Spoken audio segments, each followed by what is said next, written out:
what you were mentioning a while ago, Andy, normally, these teams like LSU and Ohio State and Oregon and all these bigger schools, they pay these smaller schools to come and play them at their, for an automatic win. Mm-hmm. Well, this year Ohio State is paying out $2 million for teams to come and play them. They're paying $888,000 to Cincinnati for them to come and play. They're paying Kent State $833,000, and they're paying Virginia Tech $333,000 all to come play in Columbus. But what got me was the opening week they play at Navy. Navy is paying them $836,000 to come and play I them. couldn't pay them at all In Baltimore. My gosh! What is up with that? That report is from Bleacher Report. Somebody's changing some money somewhere. I mean, that just doesn't make sense. Is that an automatic win for Navy? I hope so. I do too. Well, I'm kind of speechless about that because I'm sitting there thinking, now I know where our government spending, where the military's been going now. Exactly. Well, it's probably Ohio State worried about some of the money they're spending. They're going to try to regroup some of that money from Navy. Well, that is the first game, so I guess they're getting the money right there to pay. Well, Kent one of State, the schools, yeah. They're paying Cincinnati the most, $888,000. So Ohio State is playing at Navy in Baltimore. Mm-hmm. In Baltimore. Opening week. I want Navy to take them down. I think Navy's got a chance. I'll find me a Navy blue hat for her that week. You're not kidding. And I was in the Navy, so I mean, I'll call up some of my Navy buddies. Well, now on defense, I know Ohio State has Joey Bosa. He was a freshman last year, defensive end, and he is unbelievable. He is a hoss. He's going to be He's going to have to work that day. He sure will Against that offense. Well, we'll just go the other way.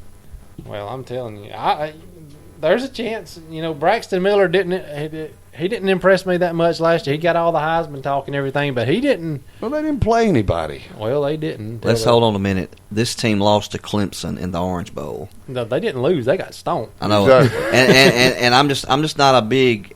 I mean, I don't know. The jury's still out as far as I'm concerned on Dabo Swinney. Yeah. There's certain things. I see another Mark Richt right there.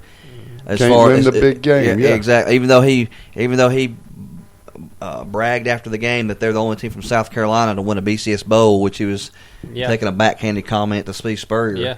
But to beat, I mean, you would think Ohio State's defense would have been a little bit better because they run the spread and based on what Urban Meyer did at Florida. Yeah. You think they he's done it everywhere, did he? You think that he had enough talent on defense to be able to stop Taj Boyd because they practice against Braxton Miller every day. Well, but evidently Urban must have been having more chest pains because they to prepare for that game. I think that their backup quarterback at Ohio State last year was better than Braxton. Yeah, I I agree. do too. Yeah. That Guyton, was it Guyton? Yeah. Mm-hmm. They had 50% of their offense was Braxton Miller. If the receiver was wide open, he could hit him or he'd take it down and run it. Well, the other 50%'s gone. Carlos Hyde is gone. Yeah. They're running back. They got no running game now. And so, who's going to step in and take his place? And the kid that came in and when Carlos Hyde was hurt or tired, he wasn't really impressive. And I don't think Braxton Miller can carry that team by himself. I don't think so. I mean, I think he's too much of a backyard football player. Yeah. I mean, he takes off running. And that works for a while, but people adjust to that. And plus, but he might be able to get by with it because he's in the conference he's in. Yeah.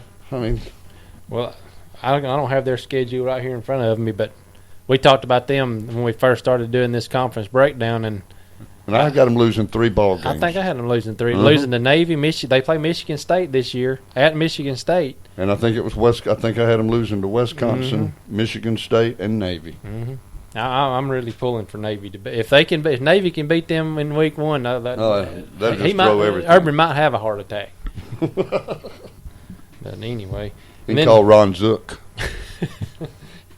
Then they have in the news this week, Doyle Green Beckham from Missouri is back in the news. He's been kicked off the team indefinitely. He was arrested, I think, in early February for trafficking marijuana, but they kicked him off the team for undisclosed team violations. So it was all right for him trafficking. They're going to let him continue to play as long as he just kept. He was suspended, but now he's suspended Okay. indefinitely for whatever he's done now. I say he'll be back by the third ball game. Well, yeah.